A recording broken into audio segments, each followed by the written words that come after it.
La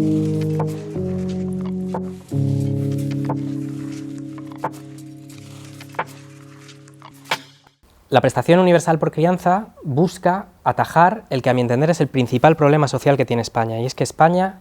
es el país, según los datos de UNICEF para 2022, con mayores índices de pobreza infantil de la Unión Europea. Esto es algo intolerable para un país rico, para la cuarta economía de la zona euro, y existe un amplio consenso científico sobre el hecho de que una prestación universal es la medida más eficaz para atajar el problema. Según cálculos de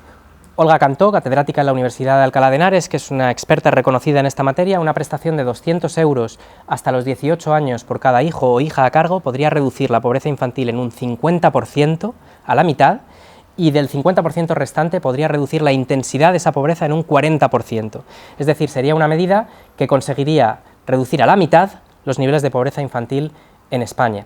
¿Por qué debe ser universal esta medida? En primer lugar, porque funciona mejor, porque es la manera de que consigamos llegar a todas partes. Las ayudas segmentadas por renta, como hemos visto, por ejemplo, en el despliegue del ingreso mínimo vital, tienen enormes dificultades para llegar a las familias con mayores necesidades, a las familias más vulnerables, porque están en situación de exclusión social, porque hay falta de información, porque la burocracia es farragosa, porque hay un estigma asociado a estas prestaciones. Por tanto, la universalidad permite llegar a todas partes. En segundo lugar, porque también permite corregir los efectos regresivos del sistema. Ahora mismo en España ya hay prestaciones por crianza a través de las deducciones fiscales en el IRPF por descendientes a cargo, por ejemplo, o la deducción por maternidad. El problema es que estas deducciones, que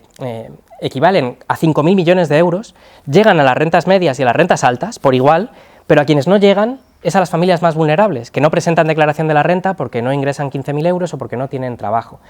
La pregunta es: ¿a las familias ricas, a las rentas altas, les hace falta una ayuda? Y la respuesta aquí es que no es una ayuda, es un derecho social, y por tanto que sí, lo van a recibir exactamente igual que todas las demás, como sucede en la educación o en la sanidad públicas, pero lo tienen que financiar. Lo tienen que financiar mediante impuestos progresivos a su renta, a su riqueza y a su patrimonio. Por tanto, la prestación tiene que ir de la mano con una reforma fiscal que facilite la redistribución de la riqueza y que haga nuestro sistema más progresivo. El greenwashing o el ecopostureo consiste en la práctica fraudulenta de incorporar a los productos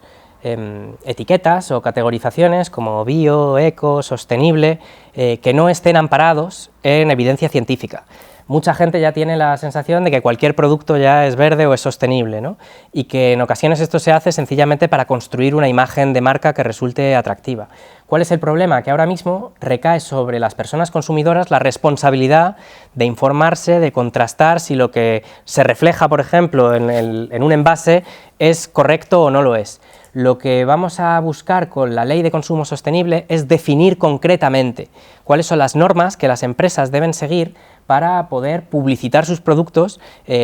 amparándose en evidencia científica contrastada. Ya tenemos un régimen sancionador para prácticas que son fraudulentas, porque transmitir una información que no es fiable o que no está comprobada o contrastada ya es una práctica fraudulenta. Pero lo que queremos hacer con la Ley de Consumo Sostenible es determinar precisamente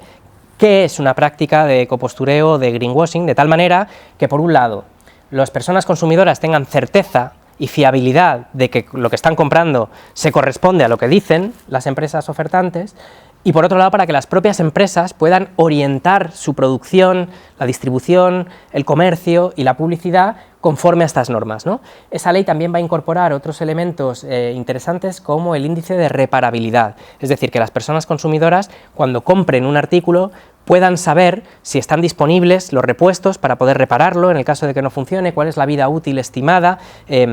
para el producto, etcétera. Es decir, se trata de cambiar el modelo de obsolescencia programada por un modelo de reparabilidad que sea más sostenible y que fomente el consumo responsable, el reciclaje y también el ahorro por parte de las familias. Yo creo que el coste de la cesta de la compra, como digo, es una de las principales preocupaciones y de las principales dificultades que enfrentan las familias españolas, y por tanto creo que las medidas de protección, especialmente a las personas consumidoras más vulnerables, deben tener una continuidad y una profundización, Por tanto, es una decisión que tendrá que tomar el Consejo de Ministros, el Gobierno en su conjunto, pero mi posición desde el Ministerio de Consumo es que no solo debemos mantener las protecciones en vigor, sino profundizarlas. Creo que deberíamos avanzar hacia sistemas que nos permitieran, por ejemplo, controlar los aumentos de precio de los productos básicos, de la cesta básica de la compra de las familias españolas. Es una discusión que ya se tuvo en la pasada legislatura y que creo que deberíamos retomar porque es uno de los elementos que más incide en la desigualdad entre familias españolas. No puede ser que la alimentación, con el impacto que tiene específicamente sobre los niños y las niñas, que la formación de hábitos nutricionales saludables dependa del presupuesto y de la renta que tenga cada familia. Creo que los poderes públicos deberían acompañar y apoyar más a las familias que más lo necesitan en este ámbito. Yo creo que un gobierno de coalición,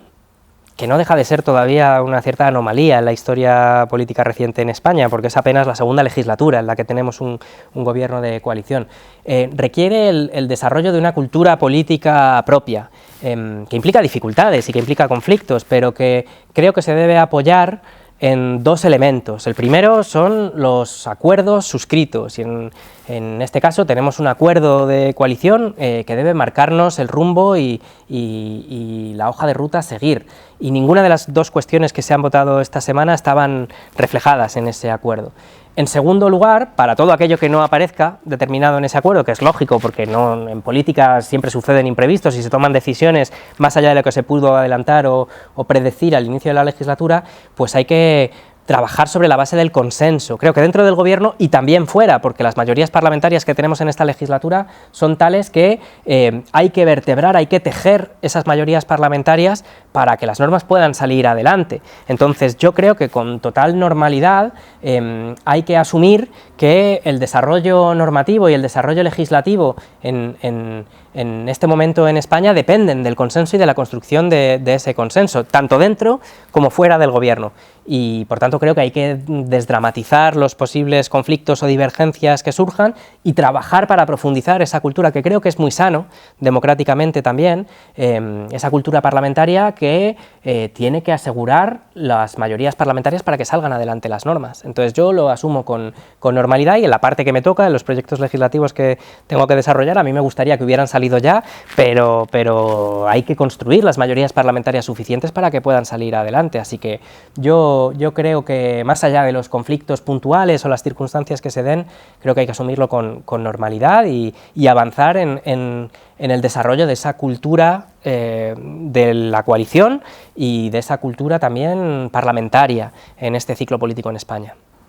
Pues una de las cosas que hicimos desde el Ministerio fue, tras haber tenido constancia de que hay inmobiliarias en España que, contra lo que dice la Ley de Vivienda, siguen cargando los costes, los gastos asociados a la formalización de un contrato de alquiler a la persona que alquila, normalmente gastos que equivalen a un mes de alquiler. Esto es algo que prohíbe explícitamente la Ley de Vivienda y, por tanto, hemos enviado un requerimiento para iniciar un expediente sancionador a quien incurra en estas prácticas que son ilegales. Y por otro lado, estamos estudiando desde el Ministerio una iniciativa para, una vez que hemos tenido conocimiento por parte de instituciones de que la inmensa mayoría de los pisos turísticos que hay en nuestras ciudades, en el caso de Madrid llegaba hasta el 92%, según las cifras que hizo públicas el Ayuntamiento recientemente, de pisos turísticos ilegales, es decir, pisos turísticos que no disponen de licencia para ese uso, en el ámbito de nuestras competencias desde el Ministerio de Consumo vamos a perseguir la publicidad